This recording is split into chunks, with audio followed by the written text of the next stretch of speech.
langsung bikin keputusan. Gila, sangat gak nyangka Erick Thohir akan begini usai laga Timnas Indonesia versus Australia di lanjutan kualifikasi Piala Dunia 2026.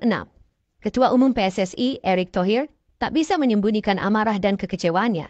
Bahkan dalam pernyataan mengejutkan, ia mengisyaratkan bakal mundur dari jabatannya. Dalam sebuah wawancara usai pertandingan di Stadion Utama Gelora Bung Karno, Erick terlihat murung namun tetap berusaha menahan emosinya.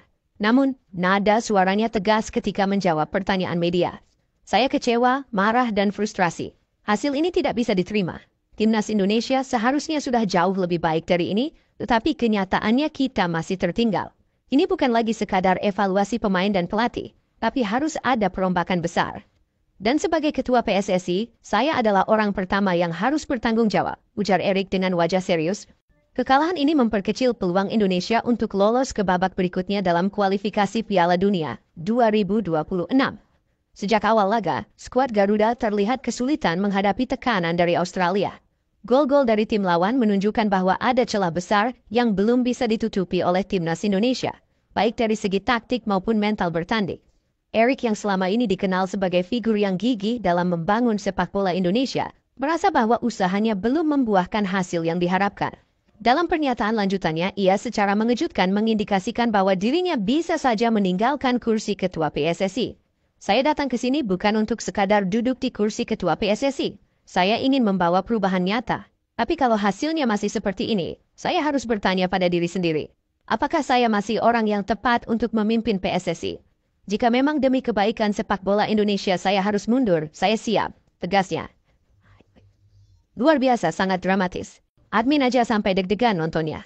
Hasil dan skor akhir laga Timnas Indonesia di laga kualifikasi Piala Dunia 2026. Begini jalannya pertandingan. Timnas Indonesia terlihat berani mengambil inisiatif serangan ke pertahanan Australia. Sang debutan Ole Romeni tampak mengemban tugas untuk menjemput bola ke lini tengah. Beberapa aksinya sempat membuka ruang dari sisi sayap penyerangan. Timnas Indonesia akhirnya mendapat tembakan ke gawang pertama melalui tandukan Jay Idzes yang menerima umpan bola mati Calvin Verdonk, menit ke-7. Sayang tandukan sang kapten Timnas Indonesia mampu diamankan oleh kiper Australia, Matthew Ryan. Berlanjut, usaha dari Timnas Indonesia skema umpan 1-2 menuju kotak penalti Australia. Rafael Struijk yang menyambut umpan harus dijatuhkan oleh bek Australia Kye Rowles. Walhasil, Timnas Indonesia mendapatkan hadiah penalti. Sayang Kevin Dix yang menjadi eksekutor gagal melaksanakan tugasnya. Tendangan pemain berposisi bek sayap itu membentur pojok tiang atas gawang, menit 8. Skor pun tetap kacamata skor 0-0. Skema sepak pojok pun dapat dimanfaatkan oleh Australia untuk mendapat hadiah penalti. Yap, pemain Australia memaksa Nathan Joe-on melakukan tarikan ketika hendak menanduk bola. VAR pun memutuskan Nathan melakukan pelanggaran dan berbalik menghadiahkan penalti untuk tim Kanguru. Sang eksekutor penalti Martin Boyle dapat menaklukkan Martin Paes. Skor pun berubah 1-0, menit ke-18. Cuma berselang 2 menit, Australia dapat menambah koleksi gol. Kali ini berbuah dari kesalahan Tom Hay yang bermaksud mengalau bola, namun justru berujung umpan kepada lawan. Nishan Filipilai yang berlari tanpa kawalan akhirnya dapat menerima bola tersebut dan menjebloskan ke gawang Martin Paes, menit 20. Tak cukup di situ saja, Australia kembali memperlebar jarak melalui gol pada menit ke-35.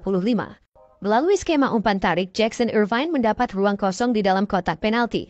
Pemain gelandang Australia melakukan tendangan yang mengarah ke gawang. Martin Paes sempat menepisnya sebelum berbuah bola rebound yang kembali ditendang oleh Jackson Irvine. Walhasil peluang kedua Jackson Irvine tidak dapat diselamatkan. Skor 0-3 akhirnya mengantarkan kedua tim ke ruang ganti setelah tambahan waktu selama 4 menit.